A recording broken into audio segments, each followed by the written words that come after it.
Olá pessoal, estamos mais uma vez de volta aqui para dar prosseguimento aos nossos estudos, hoje para tratar de processo do trabalho, dedicando então a aula de hoje às turmas do oitavo e nono semestre.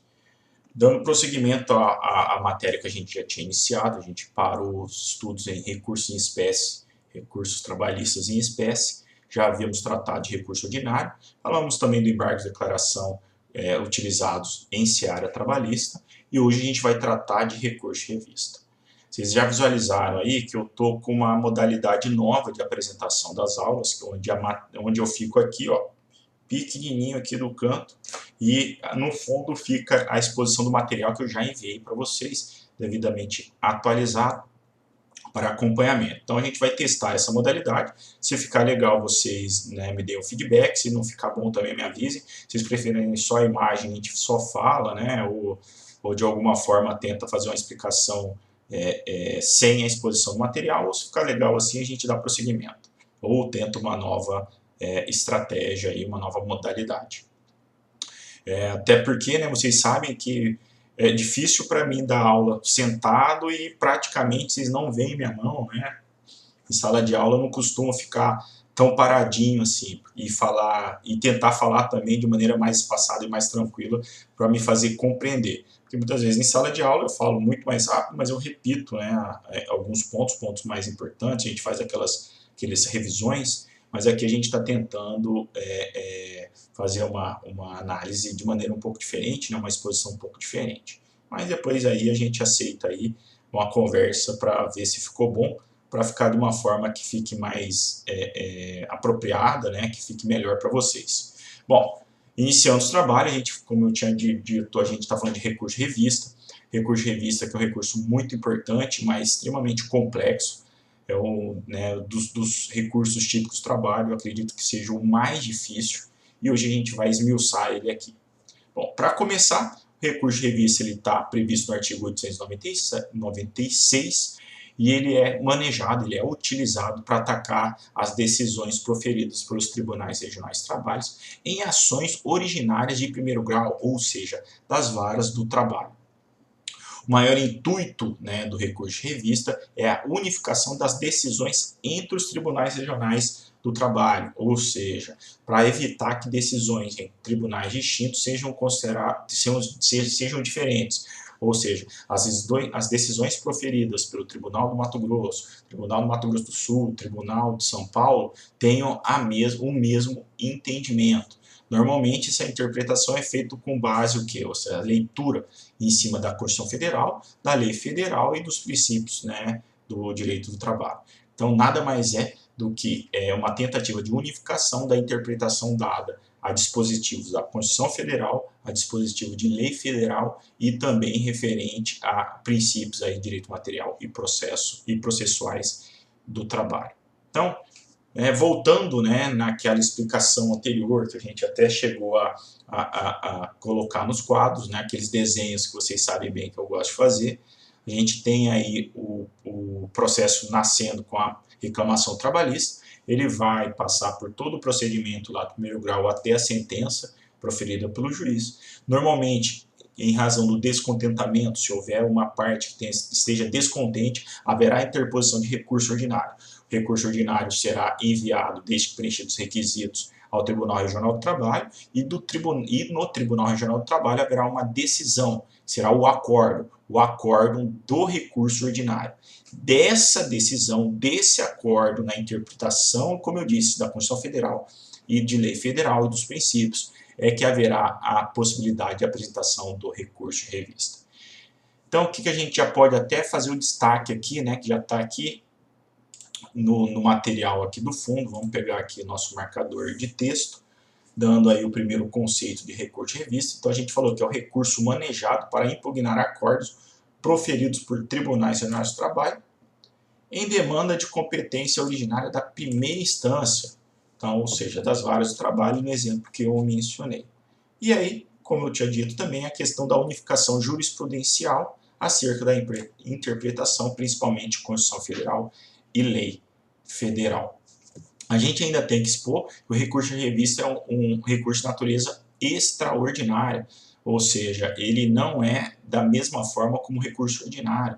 Ele não tem por objetivo a reanálise de fatos e provas. Portanto, não se utiliza o recurso de revista por descontentamento ou avaliação de fatos e provas no recurso. Você não vai enviar um processo, né, até o TST para reanálise de fatos e provas. O que haverá aqui é discussão de teses jurídicas e material, né, questão material da discussão, para que haja uma análise por parte do TST.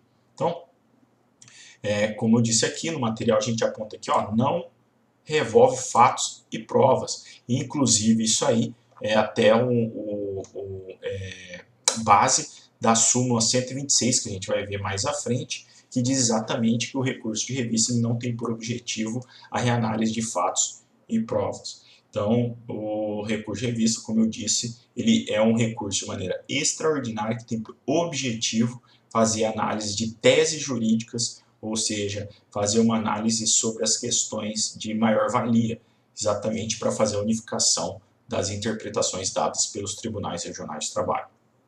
Ainda vale destacar que o recurso ele tem fundamentação vinculada, não pode ser qualquer argumento que pode ser utilizado aí para ser base para o recurso de revista.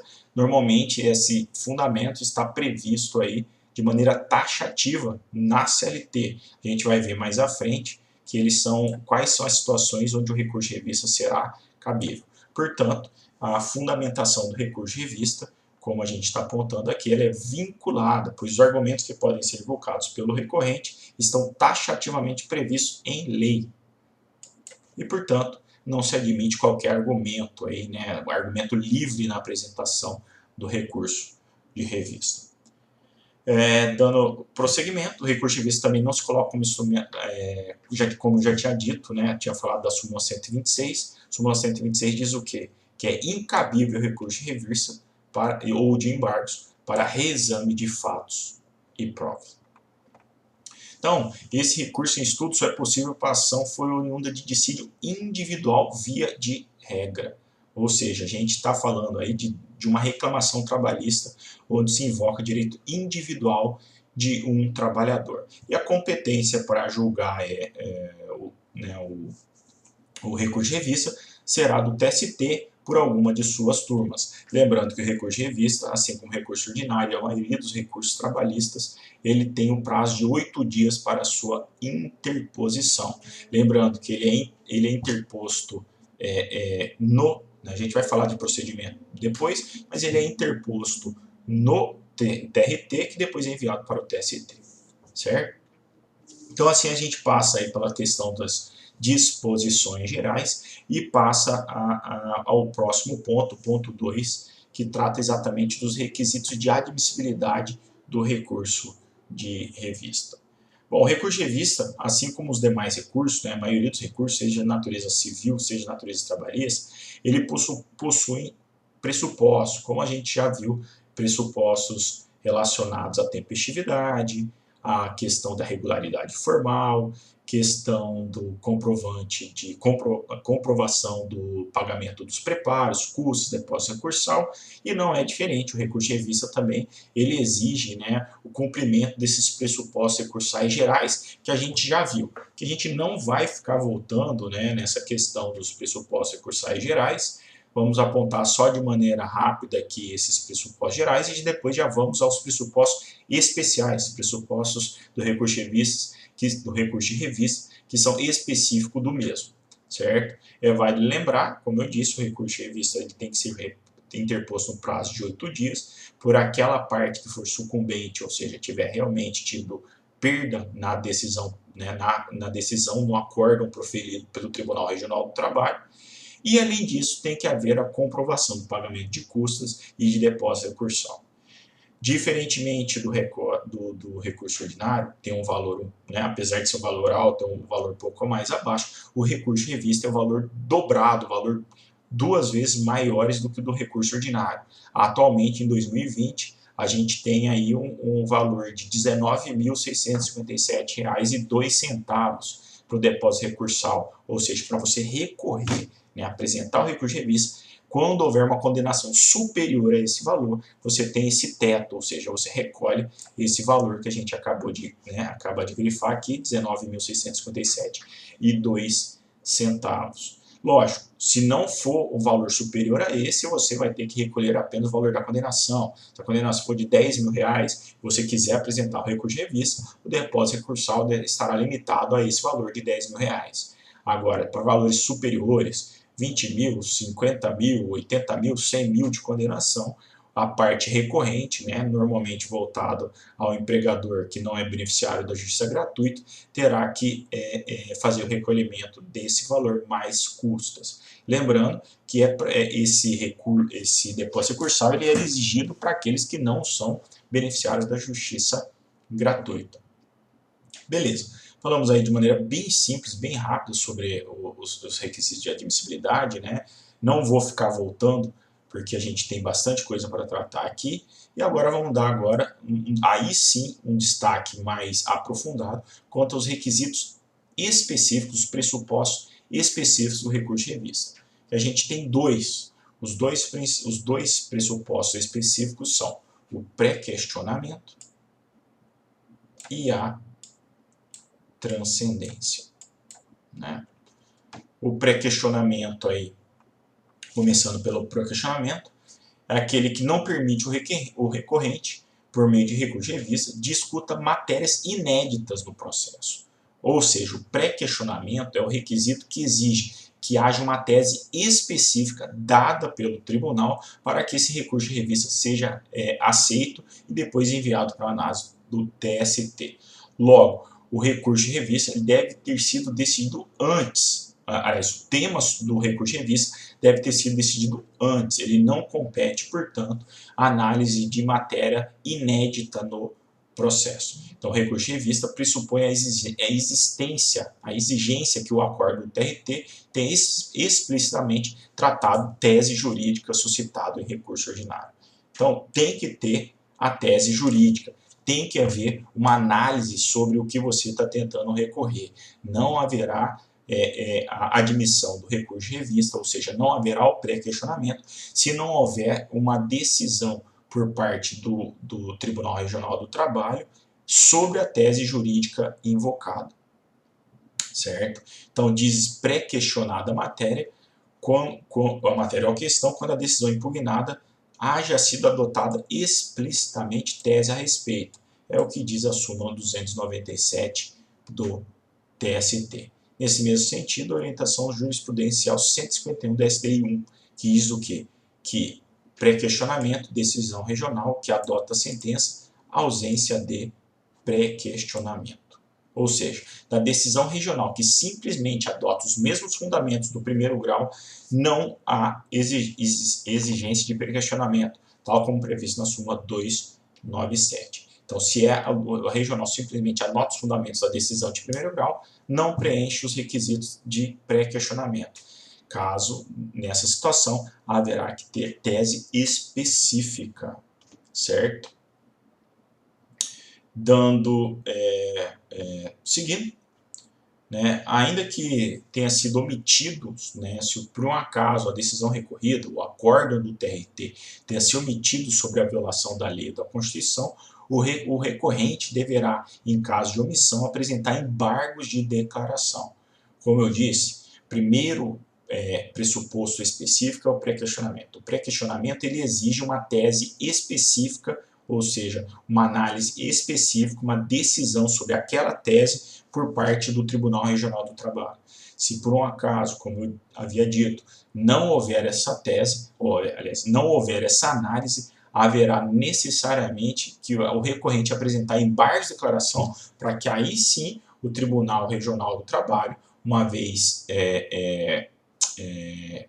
provocado, venha a proferir uma decisão específica sobre aquela tese jurídica apresentada, né? Então, o recorrente deverá opor embargos de declaração com o objetivo de pré-questionar matéria para o TRT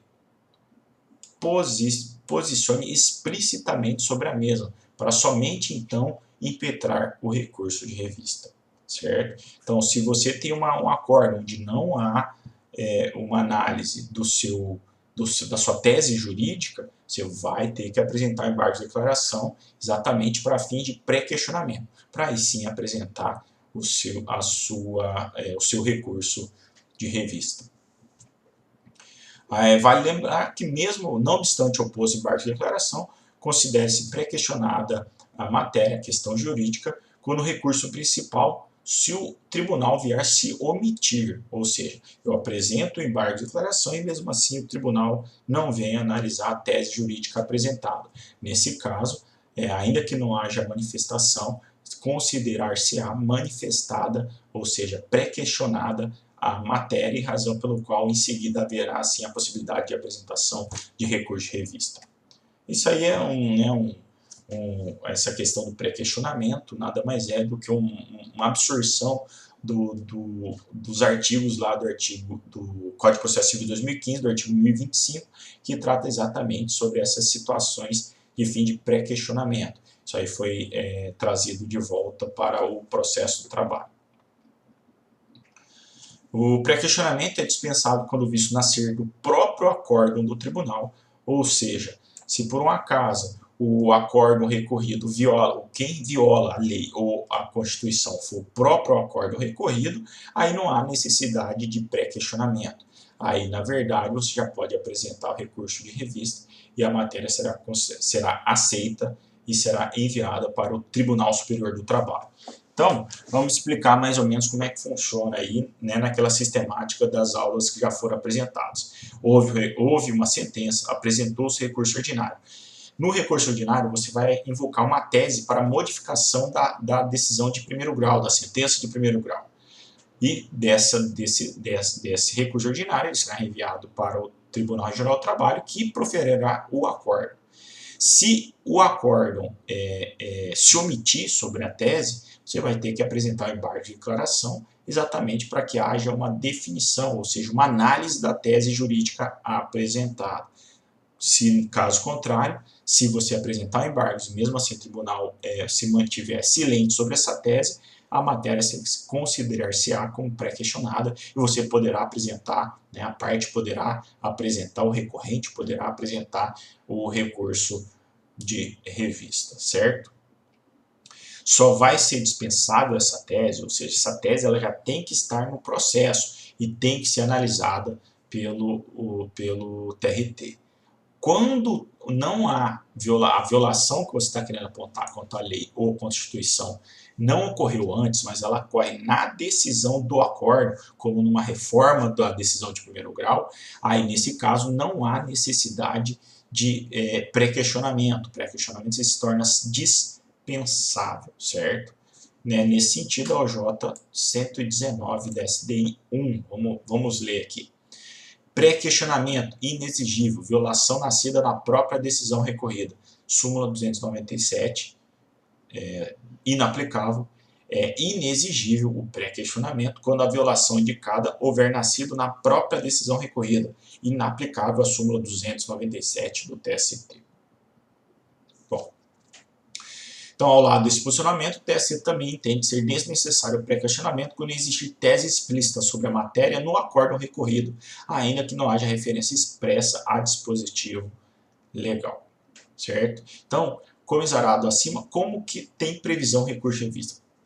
A gente tem o primeiro requisito especial, que a gente não tinha visto em nenhum outro recurso de natureza trabalhista. Então, primeiro ponto que tem que ser abordado, você tem que ter uma tese jurídica sobre determinado ponto para que haja a possibilidade de recurso de revista, certo? Então, assim, a gente analisa aí o primeiro dos pressupostos específicos e passa a análise agora da transcendência.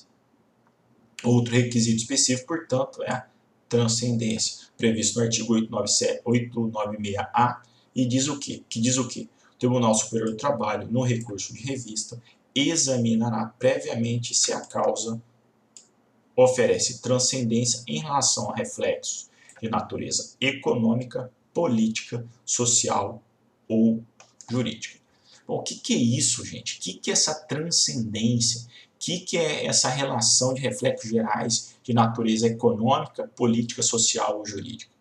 Bom, a transcendência nada mais é do que quando a matéria ela tem tal relevância que ela ultrapassa o interesse do indivíduo, o interesse da parte. E a tese jurídica, a discussão daquela matéria, ela vai ultrapassar o interesse de um indivíduo e atingir a sociedade, atingir um número elevado de pessoas, trazendo reflexos de natureza econômica, política, social ou jurídica. Não necessariamente as quatro ao mesmo tempo, podendo ser uma delas, mas normalmente é uma matéria que extrapola os interesses da parte. Aqui, ó, extrapola os interesses da parte.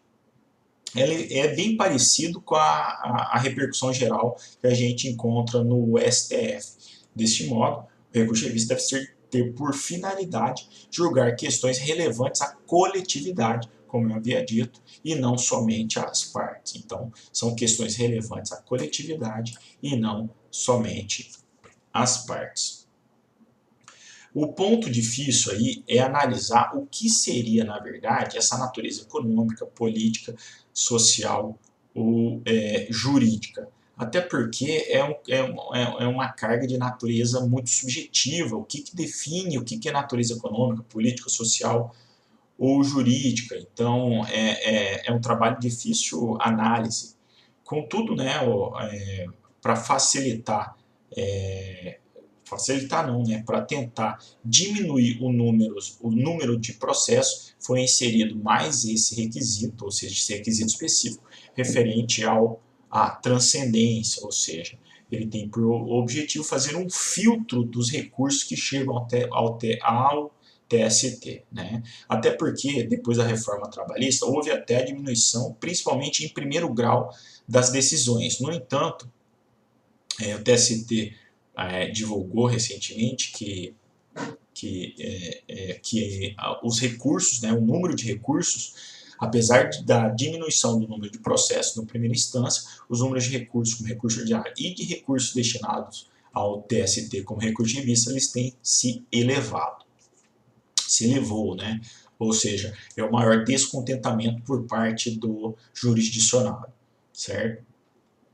Aproveitando aí para fazer, já que eu disse que é bem difícil a análise aí desses pontos, né, que são subjetivos, a análise do que vem a ser os aspectos econômicos, jurídicos, políticos e sociais, a gente pode seguir aí a análise do Ives Gandra Martins Filho, que é ministro do TST, né, eu trouxe aqui uma citação dele, que ele diz o quê? O critério de transcendência previsto para a admissibilidade do recurso de revista dá ao tribunal e seus ministros uma margem de discricionariedade no julgamento dessa modalidade recursal, na medida em que permite uma seleção prévia dos processos que, pela sua transcendência jurídica, política, social e econômica, mereçam pronunciamento da Corte.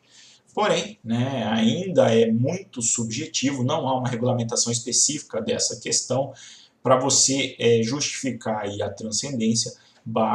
O que se tem utilizado na prática é exatamente comprovar que aquela matéria ela ultrapassa o interesse de um indivíduo. E aí você vai falar quais são os reflexos, você vai trazer reflexo econômico para as partes, para o empregador, para o empregado, se ele vai gerar uma transcendência jurídica, se seria o que é o interesse de discussão sobre teses jurídicas, se ele vai gerar um efeito social, ou seja, de modificação de alguma realidade social das partes, e política, né, se vai haver alguma alteração, como a necessidade de uma elaboração de uma norma. Tudo isso é em caráter, como eu disse, discricionário, mas que é mais observado quanto à questão de ultrapassar o interesse da parte. Então a gente vê aí que esses são os dois pressupostos específicos aí referentes ao recurso de revista. Então a gente tem, né, em resumo do que a gente viu até aqui, nós temos aí o pré-questionamento, que é a exigência da análise, ou seja, da abordagem da tese jurídica pelo Tribunal Regional do Trabalho, e existe a transcendência, que nada mais é do que a discussão de um tema que ultrapassa o interesse da parte e atinge a coletividade, normalmente que gerem reflexos de natureza jurídica, política, social ou econômica. Aí a gente começa a falar das hipóteses de cabimento. Passamos pela parte inicial dos requisitos para a apresentação e aí agora a gente vai verificar quais são as situações de cabimento do recurso de revista. Até porque a gente já mencionou que o recurso de revista ali é um remédio que é feito para atacar os acordos proferidos pelos tribunais regionais de trabalho. Então, recurso de revista, ó, mais uma vez aqui, ó, é um remédio para atacar acordos proferidos pelos tribunais regionais de trabalho. Quando do julgamento do recurso ordinário, né? Normalmente a gente sabe que, como eu já havia dito, que normalmente são sob dissídios individuais, né? Decorre de um processo em dissídio individual, mas nada impede que ele também seja, o recurso de revista seja utilizado em ações civis públicas e ações coletivas, certo?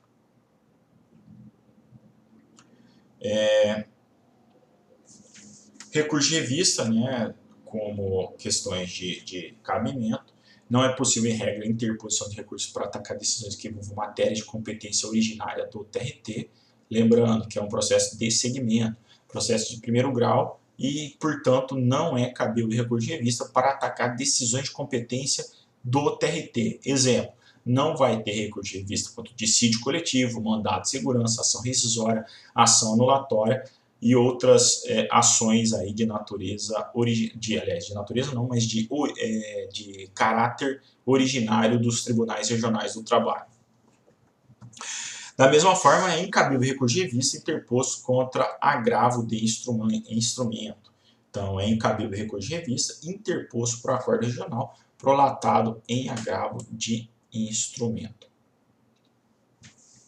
Todavia, não é qualquer acórdão do Tribunal Regional que poderá ser objeto de recurso de revista. A gente vai ter que, além dos pressupostos já analisados, do que é o pré-questionamento e a transcendência, a gente vai conseguir visualizar a apresentação do recurso de revista em 3 situações, né? Normalmente por motivo de divergência jurisprudencial, por violação à lei federal e afronta à Constituição Federal. Então, essas hipóteses que a gente mencionou de maneira genérica estão previstas no artigo 896, nas alíneas A, B e C. Essas são as hipóteses de cabimento do recurso de revista. O recurso de revista, portanto, né, como o próprio nome, como já mencionado anteriormente, é um recurso prolatado proferido em grau de recurso ordinário em dissídio individual, que vai ser cabível quando houver interpretação de lei federal diversa entre tribunais regionais de trabalho. Ou seja, quando a gente tiver um artigo de lei federal com interpretações dadas de maneira diferente por tribunais diferentes. Ou seja, o Tribunal Regional do Trabalho de Mato Grosso tem uma interpretação sobre uma lei federal diferente da interpretação dada, por exemplo, Tribunal Regional do Trabalho do Amazonas. Então, quando houver uma interpretação do mesmo dispositivo de lei federal que gere interpretações diferentes, esse será a primeira hipótese de cabimento do recurso de revista. É exatamente aquela questão aqui da divergência jurisprudencial. Também haverá cabimento do recurso de revista quando a interpretação, quanto à decisão, do Tribunal Regional do Trabalho contrariar súmula ou orientação jurisprudencial do TST, ou também quando houver uma violação aí de súmula vinculante do STF. Ou seja, quando se tratar de dissídios individuais, onde haja uma contrariedade, uma decisão dada pelo tribunal, onde houver contrariedade de súmula de jurisprudência, seja do TST, seja de súmula vinculante do STF, haverá a possibilidade de apresentação do recurso de revista. Então, pessoal, a linha A aí do artigo 896. Então, quando houver um dispositivo de lei federal em que tenha sido dado 2 interpretações do mesmo dispositivo por tribunais regionais diferentes, como a gente disse, o objetivo do Tribunal Regional do recurso de revista é a unificação dessas decisões dadas pelos tribunais regionais. Então, e houver essa divergência, haverá a possibilidade de apresentação do recurso de revista. Um exemplo que eu mencionei, não sei se eu mencionei para vocês em sala de aula, o último recurso de revista que a gente apresentou foi sobre uma interpretação dada quanto ao artigo 815 da CLT sobre a impossibilidade do advogado se atrasar, né, a parte se atrasar ao comparecimento da audiência. Não sei se contei para vocês, eu fui contratado para apresentar um recurso de revista, onde o advogado do processo originário chegou atrasado, aí, em torno de 5 minutos para a audiência, né, e aí o juiz já havia declarado a revelia, né, e isso foi antes da reforma, a situação, aliás, desculpa, foi após a reforma, e aí o juiz, né, já havia declarado a revelia, na verdade havia encerrado a audiência, mas a parte ainda entrou, né, quando a outra parte ainda estava presente. A gente apresentou um recurso ordinário, no recurso ordinário não conseguimos conseguir a reforma da decisão de primeiro grau, que condenou a empresa aí num valor alto, um valor vultuoso, porque com a revelia, a condenação, a sentença praticamente confirmou todos os pedidos feitos pelo reclamante na petição inicial. E aí houve o que? A necessidade de apresentação do recurso de revista. O que a gente invocou? Né? Entre os pontos que nós invocamos, um deles foi exatamente a interpretação de uma lei federal de maneira divergente. A CLT, né, que é uma norma federal, porque para legislar sobre direito do trabalho tem que ser editado pela União Federal, né? E, portanto, com essa decisão decisão do TRT, né, em manter a questão de não admitir o que se chama de atraso ínfimo, ou seja, por poucos minutos, o acórdão também negou, o acórdão confirmou a decisão de primeiro grau, negando o recurso ordinário por nós apresentados. Nós apresentamos o recurso de revista e um dos pontos foi exatamente o que? A gente verificou que em Pernambuco haviam algumas decisões, e uma inclusive recente, interpretando que se houvesse o atraso por poucos minutos, o atraso ínfimo, não haveria a aplicação de tamanha pena, né, no caso de revelia, ou seja, não haveria a aplicação aí da pena máxima e não haveria o prejuízo tão grande, ou seja, lá no Tribunal Regional de Pernambuco foi-se admitido a chegada atrasada por parte do advogado, inclusive ele apresentou contestação e aí foram proferidos, né, o processo teve segmento normal. Então, houve também em primeiro grau lá em Pernambuco a declaração da revelia. No entanto, a decisão do tribunal, ao analisar o artigo 815, o tribunal, na verdade, interpretou que era possível o atraso ínfimo na audiência, na audiência de primeiro grau. E aí a gente utilizou essa decisão do artigo 815, que eram as decisões diferentes entre o Tribunal Regional do Mato Grosso e o Tribunal Regional do Trabalho de Pernambuco, e esse aí foi o fundamento, depois que foi pré-questionada a matéria e foi demonstrado aí a transcendência, o recurso de revista foi ao TST e foi recentemente julgado. Infelizmente o TST, a turma, entendeu que não é admitido realmente, né, dando a essa uniformização de jurisprudência, entendeu que não é possível o atraso em audiência trabalhista, não há essa previsão, razão pela qual aí o nosso recurso, ele não, apesar de ter subido, a gente não obteve o êxito em conseguir a reforma da decisão proferida no Tribunal Regional do Mato Grosso, certo? A segunda linha é a linha B, né, que é exatamente situações onde houver divergência na interpretação de dispositivo de lei estadual, convenção coletiva de trabalho ou acordo coletivo de trabalho e sentença normativa e regulamento de empresa que ultrapassem a interpretação dada por um tribunal regional, ou seja, haja uma interpretação divergente entre lei estadual, convenção coletiva, acordo coletivo, sentença normativa ou regulamento empresarial, cuja a observância obrigatória em área territorial que exceda a jurisdição do tribunal regional, ou seja, que ultrapasse a jurisdição do Tribunal Regional. Essa é uma situação muito rara de acontecer, normalmente acontece, né, quando há divergência de lei estadual. A única possibilidade de ocorrência dessa situação, desse primeiro caso, quando houver divergência na interpretação de lei estadual, é em São Paulo, porque São Paulo tem dois tribunais, Tribunal Regional da 2ª Região em São Paulo capital e Tribunal Regional da 15ª Região, que tem sede em Campinas. Então, só nessa situação, que são dois tribunais dentro do mesmo Estado, haveria a possibilidade de haver uma interpretação divergência entre esses dois, Tribunal da 2ª Região e Tribunal da 15ª Região, sobre a mesma lei estadual. Caso contrário, não haverá essa discussão. Por quê? Porque aí não há interpretação divergente de lei estadual, certo?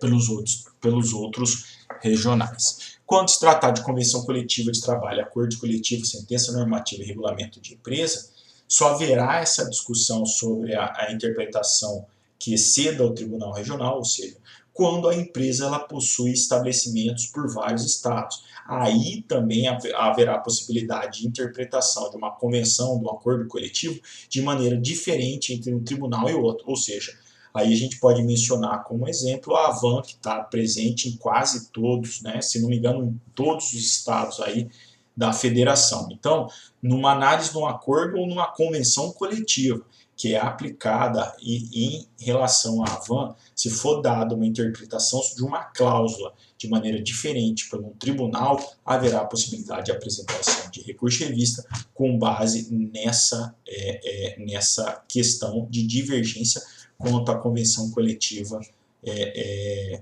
e a convenção ou acordo coletivo, certo? E por fim, um dos maiores fundamentos para a interposição de recurso de revista é exatamente a violação direta de lei federal e da Constituição, ou seja, violação literal à lei federal ou afronta direta à Constituição Federal. Aqui embaixo a gente, apesar de a gente estar com material, tudo que eu estava falando anteriormente é o que está exposto aqui embaixo, falando exatamente o que para interposição a questão de procedimento, quando houver divergência jurisprudencial, esse é um dos pontos que gera um pouco de dor de cabeça para o advogado, que no recurso de revista o recorrente tem que comprovar que existe um acordo com interpretação divergente, assim como a interpretação de uma lei federal de modo diverso por outro tribunal. Portanto, essa é a maior pegadinha aí para a apresentação de recurso de revista, porque não basta alegar, você vai ter que trazer essa divergência, ou seja, apresentar a existência aí desse recurso apresentado,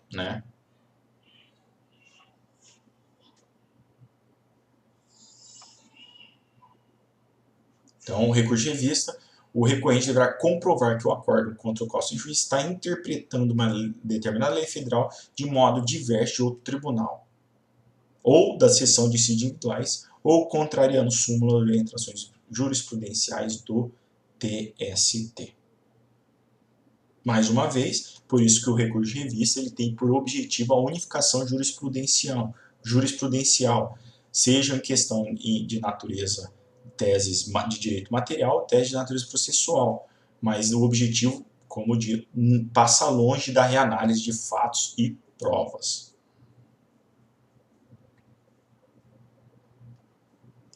Lembrando que para que haja a apresentação do recurso de revista, a questão da divergência ela tem que ser uma divergência atual, não se admitindo aí aquela interpretação de entendimento já ultrapassado, porque os entendimentos eles vão se alterando com o tempo.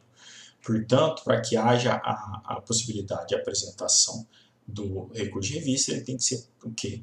Tem que ser uma divergência atual, uma discussão atual. Lembrando que eu disse que a pegadinha para vocês, no recurso de revista, você tem que trazer dentro do seu recurso de revista a comprovação dessa divergência jurisprudencial. Ou seja, quando houver discussão sobre a aplicação de lei federal cuja a análise foi feita de maneira diferente por tribunais, tem que trazer o que? A certidão, você vai ter que trazer o repositório de jurisprudência, você vai ter que trazer aí a mídia eletrônica onde foi publicada, você vai trazer aí a reprodução do julgado na internet, você vai trazer, eu considero que é importante indicar na petição lá, trazer os trechos exatamente para comprovar que os acórdãos eles estão em divergência, porque se você meramente mencionar o recurso de revista, ele não terá seguimento. Então tem que haver um apontamento direto, certo, específico quanto a essa questão, certo?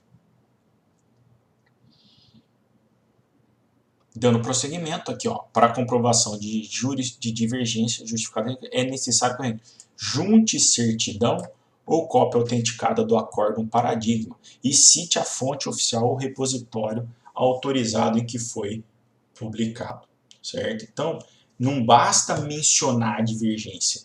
O recorrente ele tem que comprovar essa divergência. Então, tem vários meios, vários métodos, né? Lógico que se você conseguir colocar todas essas, nas razões recursais, colocar a emenda, trecho do acórdão, certidão, cópia autenticada, publicação do repositório, né, isso aí valida, né, comprova que realmente há divergência e o seu recurso de revista terá seguimento. Então, a mera indicação, né, não é suficiente, tem que haver realmente a comprovação dessa divergência. Como eu tinha dito antes, a questão aí da linha B, que é a divergência quanto à lei estadual, na prática, a divergência de lei estadual, que extrapola a jurisdição de um TRT, só ocorre no estado de São Paulo, qual possui 2 tribunais, o da 2ª e o da 15ª região, certo? De São Paulo e de Campinas.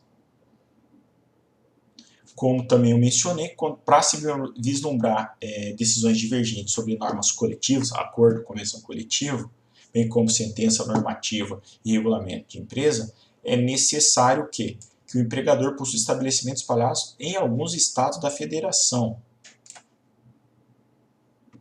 Então, o exemplo que a gente mencionou é o que? A Avan, certo? Por fim, a linha C, que é a terceira hipótese de cabimento do recurso de revista, é aquela que cabe exatamente quando houver violação à lei federal ou afronta a Constituição, a lei federal e a Constituição Federal. Aí tem que ter o quê? Tem que haver o apontamento, né, dessa violação. Não basta apenas apresentar indícios. Você tem que colocar de maneira específica que a decisão proferida pelo Tribunal Regional ou a decisão de primeiro grau foi o quê? Foi violadora da Constituição ou de lei federal. Né? Nesse mesmo recurso de revista que eu falei para vocês que eu apresentei, a gente alegou aí a violação ao direito de defesa, né?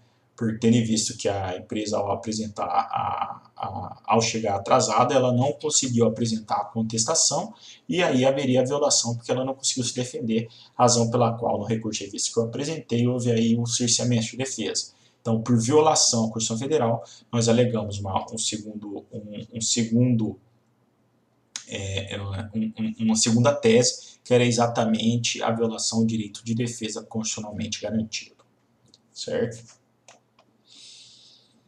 Por fim, com a Lei 13.467 de 2017, que trata da reforma trabalhista, houve a inserção de um 4º inciso, que diz que transcrever na peça recursal, no caso de suscitar preliminar de nulidade julgado por negativa de prestação jurisdicional, o trecho dos embargos declaratórios em que foi pedido o pronunciamento do tribunal sobre questão veiculada no recurso originário e o trecho da decisão regional que rejeitou os embargos quanto ao pedido para cotejo de verificação de plano da ocorrência da omissão. Parágrafo 14 diz ainda o quê?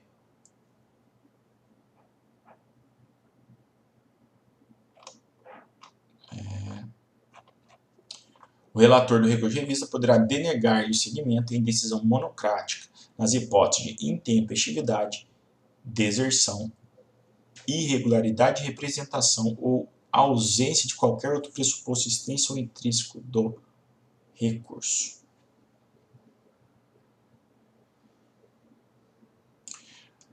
Do requisito da transcendência, né? O que eu tinha dito antes quanto à transcendência, que é uma questão subjetiva, a gente pode apontar, né, como efeito de natureza econômica ou de elevado valor, o despolítico e desrespeito à instância recorrida à jurisprudência simulada do TST, social, postulação por reclamante recorrente, direito social constitucionalmente assegurado, e jurídica, a existência de questão nova em torno da interpretação legislativa do trabalho, certo? Isso tudo, gente, ainda referente à questão aí, né, do cabimento dos recursos, certo? Então, em resumo, né, do que a gente viu até agora, porque já está bem longa aí a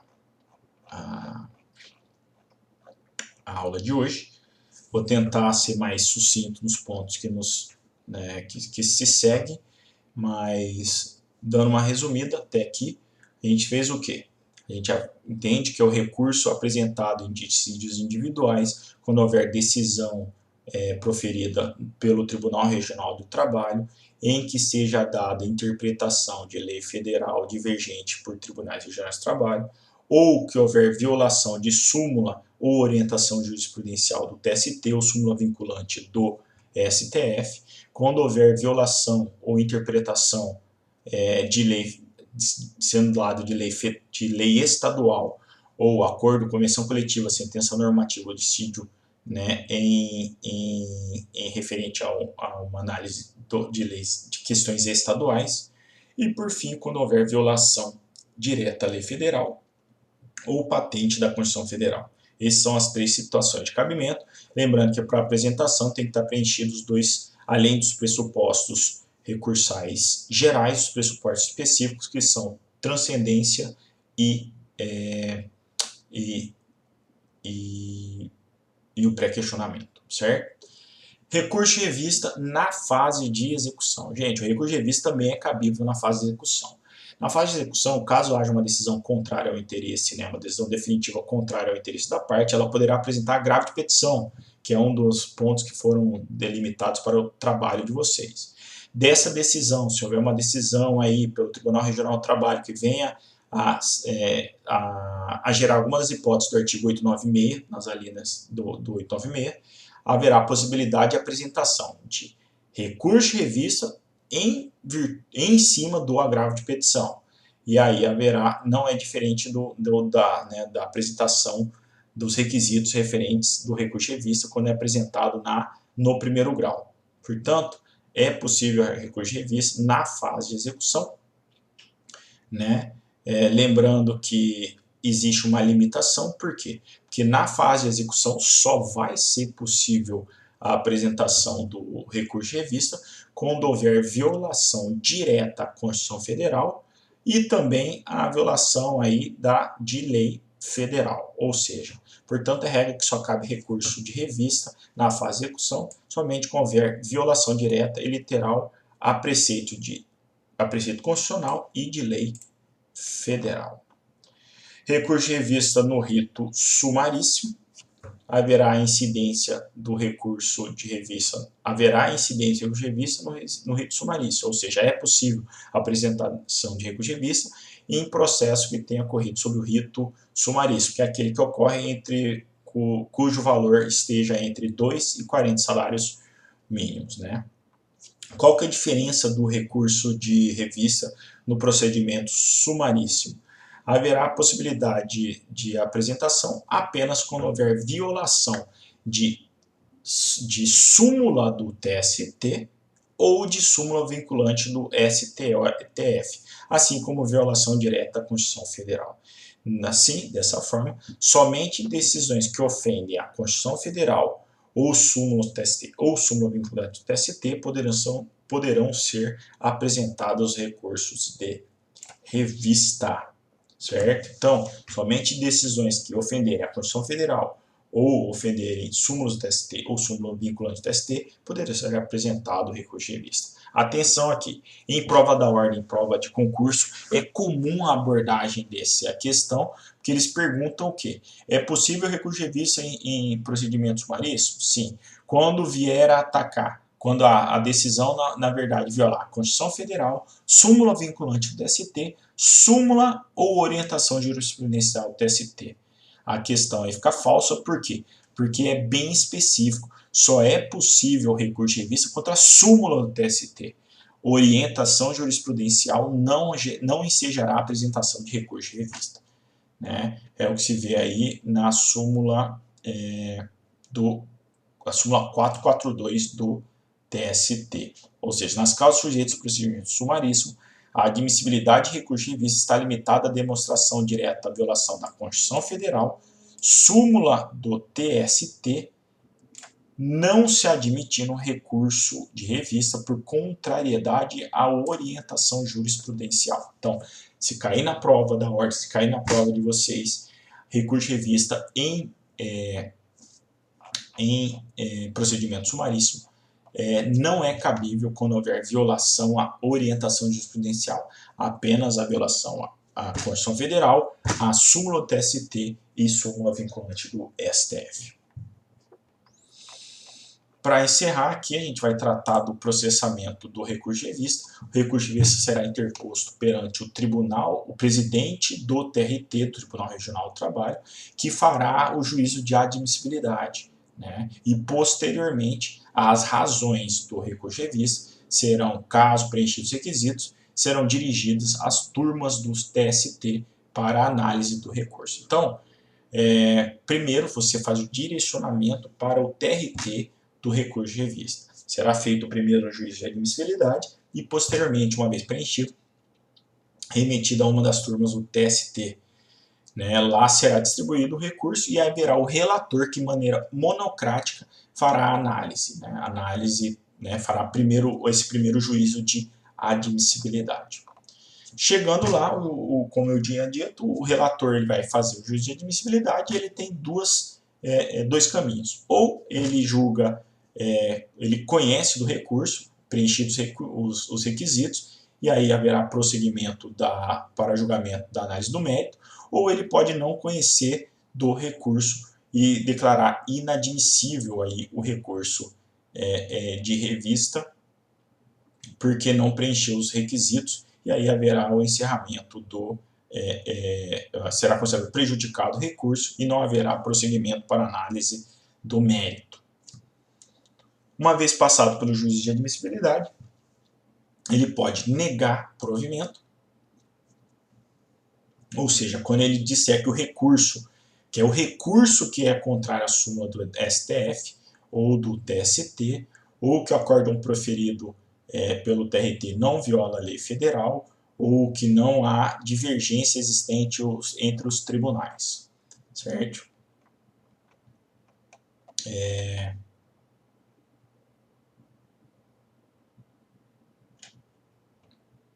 Lembrando, se houver, né, se na análise aí na revisão do mérito, decisão monocrática, cubra o relator converter os embargos de declaração em face dos princípios da fungibilidade, ou seja, a gente passou aqui, mas diante da decisão monocrática do relator, é cabível o recurso de agravo regimental ao agravo interno em razão aí da decisão monocrática, ou seja, a decisão monocrática dada pelo relator, se você estiver insatisfeito, você apresenta o que? Em seguida um agravo regimental ao agravo interno, e aí isso aí vai fazer o encaminhamento para que o recurso será analisado, pela turma, certo? E não de maneira